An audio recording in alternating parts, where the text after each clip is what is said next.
India's number 1 varicose veins hospitals ఐబీసీను సంప్రదించండి. మీ నొప్పి లేని ప్రయాణాన్ని ప్రారంభించండి. వాగర్థావివ సంపృక్తౌ వాగర్థ ప్రతిపత్తయే జగతః పితరౌ వందే పార్వతీ పరమేశ్వరౌ. ఆదిత్యాయ చ సోమాయ మంగళాయ బుధాయ చ గురుశుక్ర శనిభ్యశ్చరాహవే కేతవే నమః. శృంగేరి జగద్గురు పీఠాధిపతులకి, కంచి పీఠాధిపతులకి నమస్కారములు తెలియచేసుకుంటూ కార్యక్రమాన్ని ప్రారంభిద్దాం.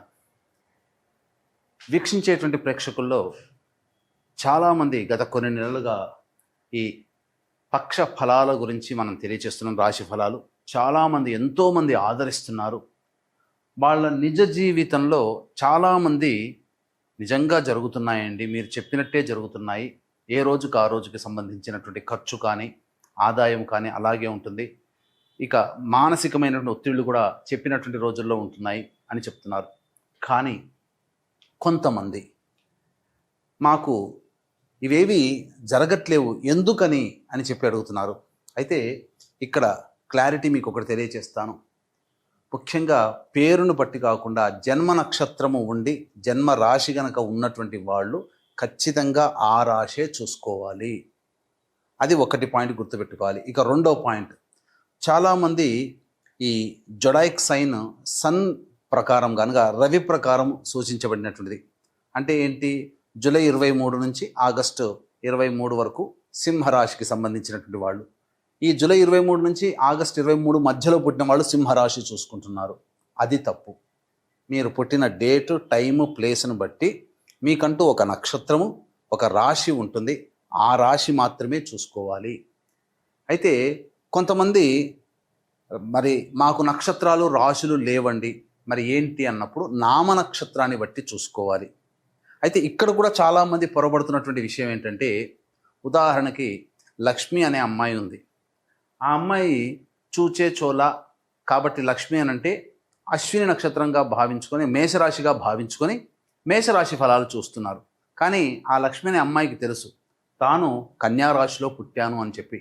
కన్యారాశి చూడకుండా నామనక్షత్రమైనటువంటి అశ్విని నక్షత్రం సూచించే లక్ష్మి అనే పేరుని సూచించే మేషరాశిని చూసుకోవడం వల్ల ఆ అమ్మాయికి ఫలితాలు తారుమారవుతాయి. కాబట్టి ఏతావాత చెప్పొచ్చేది ఏమిటంటే, కంక్లూజన్ ఒకే మాటలో చెప్పాలంటే, మీకు జన్మ నక్షత్రము ప్రకారము జన్మ రాశి ఉంటుంది. ఆ రాశిని బట్టే చూడాలి తప్ప సన్ జొడాయిక్ సైన్ అనగా ఈ మంత్లో పుట్టిన వాళ్ళు ఈ రాశి అని చెప్పుకుంటారు కదా, అది తప్పు. అది ఫాలో కాకూడదు.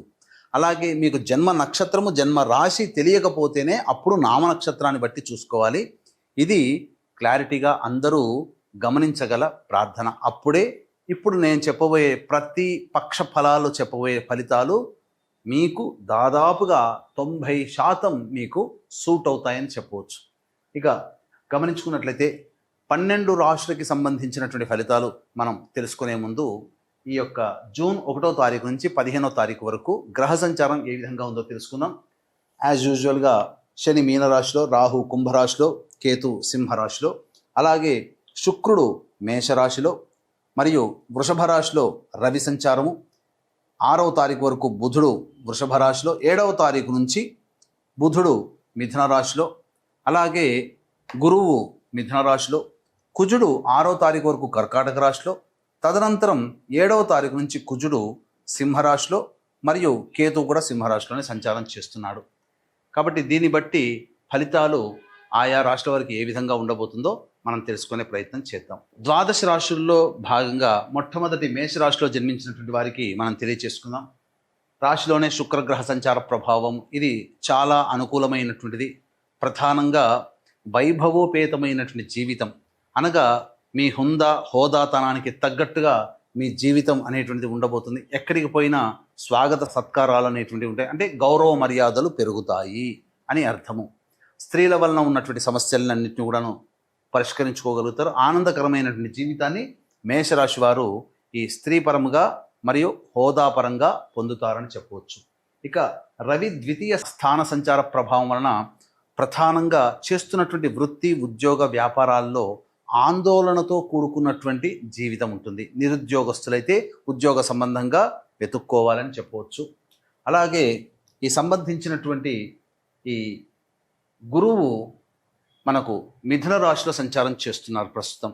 ఈ మిథున రాశిలో సంచారం చేస్తున్నటువంటి కారణం చేత ఇతరుల యొక్క సహాయ సహకారాలు చాలా మటుకు దోబూచులాడుతూ ఉంటుంటాయి. మీకు సహాయం చేస్తున్న వాళ్ళు మొహం చాటేసే అవకాశాలు ఉంటాయని చెప్పవచ్చు. అలాగే బుధుడు కూడా 7వ తారీఖు నుంచి మిథున రాశిలో సంచారం చేస్తున్నటువంటి కారణం చేత సోదర సోదరీమణుల మధ్య కానీ, తెలిసిన వారి మధ్య కానీ, నమ్మకస్తులు స్నేహితుల మధ్య కానీ వాగ్వివాదాలు పొరపచ్చాలు వచ్చే అవకాశం ఉంది. కాబట్టి జాగ్రత్త పడండి. ఇతరుల నుంచి రావాల్సినటువంటి డబ్బుల విషయంలో కాస్త ఆందోళన చెందే అవకాశాలు ఉంటాయి. ఎవరికి కూడా గుడ్డిగా నమ్మి డబ్బులు అప్పుగా ఇవ్వకండి, జాగ్రత్తలు పడండి. కుజుడు అర్ధాష్టమ కుజ దోష ప్రభావం 6వ తారీఖు వరకు ఉంటుంది. ఆ తదనంతరం కుజుడు ఈ సింహరాశిలోకి సంచారం చేస్తున్నటువంటి కారణం చేత ప్రధానంగా 6వ తారీఖు వరకు చేస్తున్నటువంటి ప్రతి పనులలో ఆటంకాలు, ప్రయత్నాల్లో ఇబ్బందులు, సమస్యలు ఉన్నప్పటికీ మెల్లమెల్లగా ఈ యొక్క కుజుడు సింహరాశిలో సంచారం చేస్తున్నటువంటి కారణం చేత 7వ తారీఖు నుంచి కొంత సర్దుబాటు అవుతుంది, కానీ సంపూర్ణంగా శుభ ఫలితాలను ఇవ్వలేడు.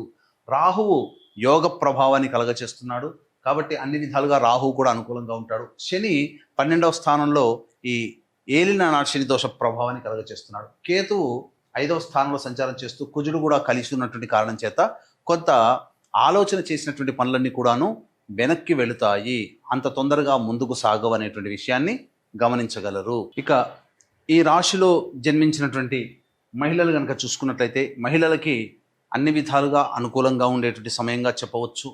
ముఖ్యంగా మీకు ఇంతకు ముందు ఏవైతే సమస్యలు వచ్చి ఉన్నాయో, అంటే ఇతరుల వలన గౌరవ మర్యాదలు కోల్పోవడం కానీ, ఇతరులు చిన్న చూపు చూడడం కానీ, అవన్నీ ఏవైతే ఉంటాయో అవన్నీ కూడాను మీకు కొనసాగింపుగా మంచిగానే ఉంటాయి. అందులో ఏమాత్రం సందేహం లేదు. గతంలో వలనే ఈ యొక్క మేషరాశిలో జన్మించినటువంటి మహిళలకి సంపూర్ణంగా అవకాశాలు చక్కగా ఉంటాయి. అందరూ గౌరవిస్తారు. గౌరవానికి తగ్గట్టుగా మంచి స్థితిగతులు కూడా కలుగుతాయి. విలువైనటువంటి ఆభరణములు కొనుగోలు చేసే అవకాశం ఉంటుంది. వివాహం కాని అమ్మాయిలకి వివాహ సంబంధాలు కుదిరే అవకాశాలు కూడా ఉంటాయని చెప్పవచ్చు. అలాగే సంతానపరంగా కొన్ని సమస్యలు 7వ తారీఖు నుంచి అనుకూలంగా లేని కారణం చేత గర్భవతులైనటువంటి వాళ్ళు 7వ తారీఖు నుంచి ఒక 45 రోజుల వరకు జాగ్రత్తలు పాటించాల్సినటువంటి పరిస్థితి అని చెప్పవచ్చు. ఇక తర్వాత ఈ సంబంధించినటువంటి దినచర్యలో భాగంగా ప్రతిరోజు ఏ విధంగా ఉండబోతుందో మనం తెలుసుకునే ప్రయత్నం చేద్దాం. వీక్షించేటువంటి ప్రేక్షకులకి గమనిక, ఈ జ్యేష్ఠ పౌర్ణమి చాలా ప్రభావవంతమైనటువంటిది. బుధవారము, జ్యేష్ఠ నక్షత్రము, పౌర్ణమి తిథి. ఎందుకంటే జ్యేష్ఠ నక్షత్రానికి అధిపతి బుధుడు, బుధవారానికి అధిపతి కూడా బుధుడే. ఈ జ్యేష్ఠ మాసంలో వచ్చేటువంటి పౌర్ణమి కాబట్టి చాలా బలమైనటువంటి రోజున, ఈ పౌర్ణమి రోజున సాధారణంగా నవగ్రహాల యొక్క అనుగ్రహాన్ని పొందవని శాస్త్రం చెప్పబడుతుంది. కాబట్టి సంపూర్ణ నవగ్రహ శాంతి 12 రాశుల వారికి కూడాను చేయించడం జరుగుతుంది. కాబట్టి సంపూర్ణ నవగ్రహ దోష నివారణ, సర్వదోష నివారణ పూజలు, హోమాలు అనేటువంటివి చేయించడం జరుగుతుంది. ఈ కార్యక్రమంలో పాల్గొన్నటువంటి వాళ్ళకి శక్తిపాతం చేయబడినటువంటి కరుంగలి మాలని మీకు అందివ్వడం జరుగుతుందని చెప్పవచ్చు. అవకాశం ఉన్న వాళ్ళు కార్యక్రమం తదనంతరం కాంటాక్ట్ చేసి పూర్తి వివరాలు తెలుసుకోవచ్చు. ఇక 1వ తారీఖు రోజున గమనించుకున్నట్లయితే ప్రధానంగా వాహనాన్ని నడిపేటప్పుడు జాగ్రత్తలు పాటించాలి. తల్లిగారి ఆరోగ్యం పట్ల శ్రద్ధ వహించాలి. మానసికమైనటువంటి ప్రశాంతతని కోల్పోతారు. కాస్త చిక్కులు అధికంగా ఉంటాయి. 2, 3, 4 తేదీల్లో మీ ఆరోగ్యం పట్ల శ్రద్ధ వహించాల్సినటువంటి పరిస్థితి. అన్ని విధాలుగా వృధా కాలయాపన జరుగుతుంది తప్ప ఏ విధమైనటువంటి ఉపయోగము ఉండదు ఆ రోజుల్లో. మరియు ముఖ్యంగా ఖర్చులు కూడా అధికంగా ఉంటాయి. ఇక 5, 6, 7, 8, 9 తేదీల్లో ముఖ్యంగా దాంపత్య సౌఖ్యము ఉంటుంది. అలాగే రావాల్సినటువంటి రాని బాకీలు వసూలవుతాయి. మరియు ఖర్చులకు మించిన ఆదాయం లభించడం ద్వారా ఆనందకరమైనటువంటి జీవితాన్ని పొందుతారు. మీ సమస్యల్ని, ధనపరమైనటువంటి సమస్యలు ఏవైతే ఉంటాయో అవన్నీ పూర్తిగా పరిష్కరించుకోగలుగుతారు. విందులు, వినోదాలు, కుటుంబ సభ్యులు ఆనందముగా మిత్రులతో కలుస్తారు అని చెప్పవచ్చు.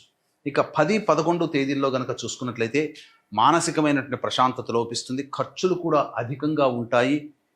మరియు ఒక జిగ్జాగ్ లాగా ఉంటుంది. ఏ పని యందు శ్రద్ధ ఉండదు అని చెప్పవచ్చు. 12, 13, 14 తేదీల్లో కనుక చూసుకున్నట్లయితే సంతానం మూలకంగా ఖర్చులు, సమస్యలు పెరుగుతాయి. సంతానపరమైనటువంటి విభేదాలు పెరుగుతాయి. కాబట్టి లౌక్యంతో వ్యవహరించండి. ఆస్తి సంబంధమైనటువంటి వివాదాలు కొలిక్కి వస్తాయని చెప్పవచ్చు. ఆ విధంగా చర్చలు సాగుతాయి.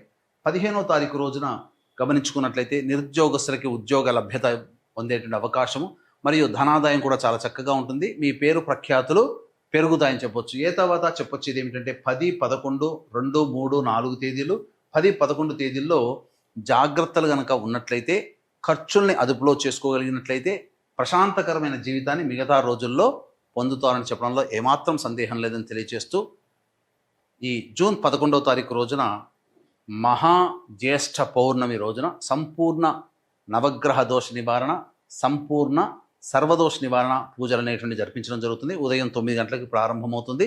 9 గంటల లోపల మీ గోత్రనామాదులు 11వ తారీఖు రోజు లోపల మీరు నమోదు చేసుకోవచ్చు. సర్వం శ్రీ ఉమామహేశ్వర పరబ్రహ్మార్పణమస్తు.